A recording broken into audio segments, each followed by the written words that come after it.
S nami Bog, razumijte jazici i pokajajte sja, jako s nami Bog.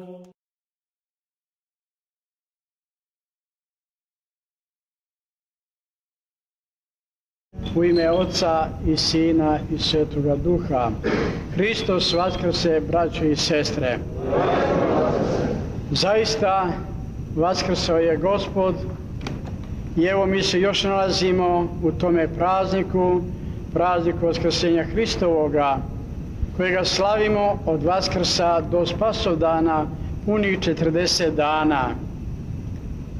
Za ovih 40 dana Sveta Crkva svake nedelje, braćo i sestre, pred nas izvodi po jednoga ili više svjedoka ovog preslavnog čuda Vaskrsenja Hristovoga ili iznosi pred nas događaje koji pokazuju da je Isus Hristos Sin Božji i zato je i vaskrsao.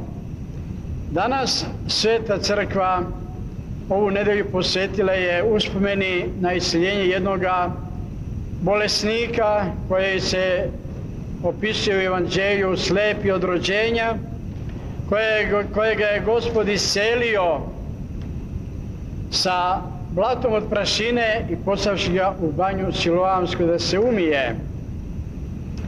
To je potresen jedan događaj kojega smo slušali u Svetom Evanđelju i kojega treba pročitati i nas samo u svojoj kući, u svome domu i udubiti se u njegovu sadržinu.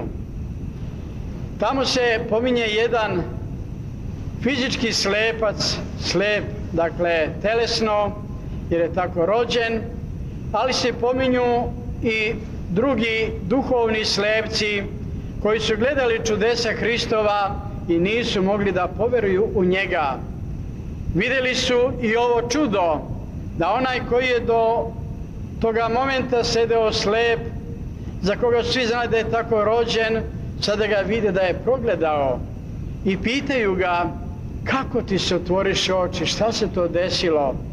Kad im je on objasnio da je to Hristos učinio, oni počeše da buntuju, da negoduju: nije taj čovjek od Boga jer ne poštuje subotu. To su tako govorili starozavjetni Jevreji, Fariseji i zakonici koji su se držali samo slova zakona, ali njegovoga duha se nisu držali, niti su ga poznavali. Ali u ovom odgovoru ovoga slepoga čovjeka nalazi se jedna velika tajna koja i za sve nas danas važi.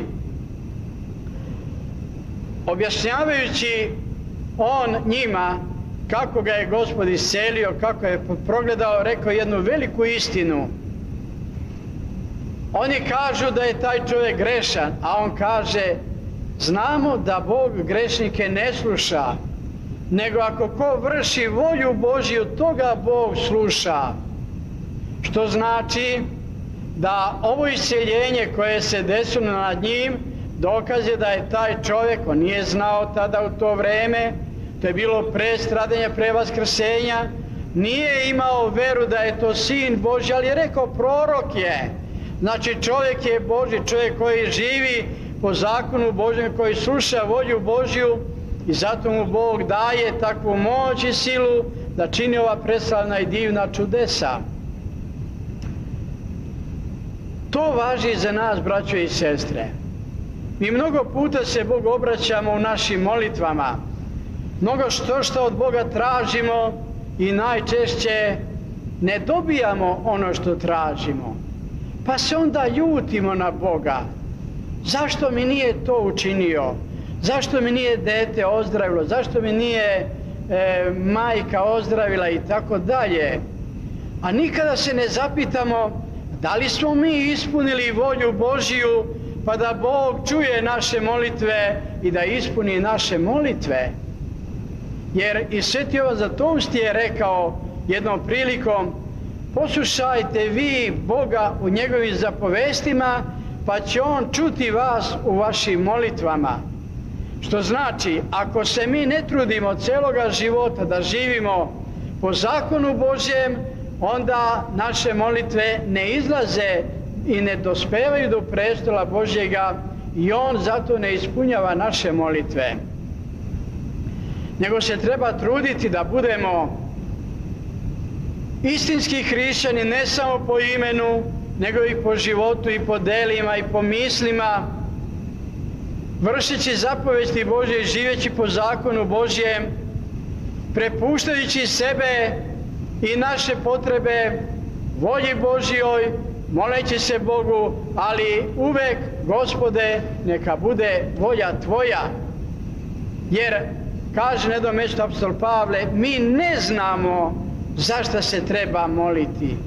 Najčešće se molimo za grešne stvari, pa nam Bog zato ne ispunjava te naše molitve, nego se molimo za ono što je potrebno za život večni, za carstvo nebesko, uvek dodajući, Gospode, neka bude volja Tvoja i na meni grešnome.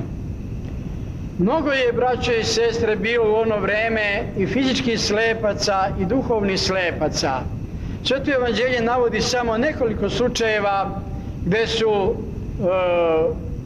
fizički slepi progledali da ih je Gospod iscelio.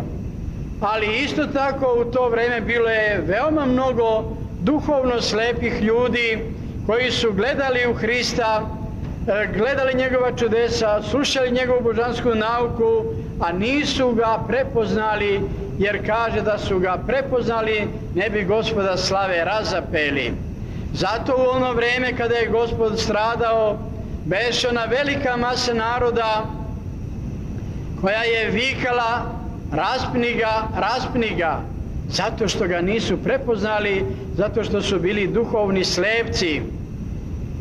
Ali vera Hristova je ta, braćo i sestre, koja otvara oči duše naše, koja nam pomaže da duhovno progledamo, da sagledamo cilj svoga života ovde na zemlji, da sagledamo put kojim treba da idemo kroz ovaj život da bismo se udostojili Carstva nebeskoga. Evo i mi danas ovde sabrani u ovome starome našem manastiru u zadužbini Svetih Nemanjića, i mi smo svedoci vaskrsenja Hristovoga i svedoci da postoji danas isto tako čudesa Hristova kao i u ono vreme kada je hodio po zemlji. Evo danas u ovome manastiru pred vašim očima, braćo i sestre, Duh Sveti je 3 puta sišao na nas ovde sabrane, jer smo imali osjećenje svetih darova tela i krvi Gospoda Hrista koje vrši Duh Sveti, ali smo imali 2 rukopoloženja, 2 mlada monaha iz manastira Duboki Potok koji su danas postali sluge Boga živoga. Postali su oni koji treba evanđelje da čitaju i da propovedaju drugima, da pomažu drugima da duhovno progledaju i da vrše onu misiju koju su vršili sveti apostoli i svi njihovi nasljednici do dana današnjega.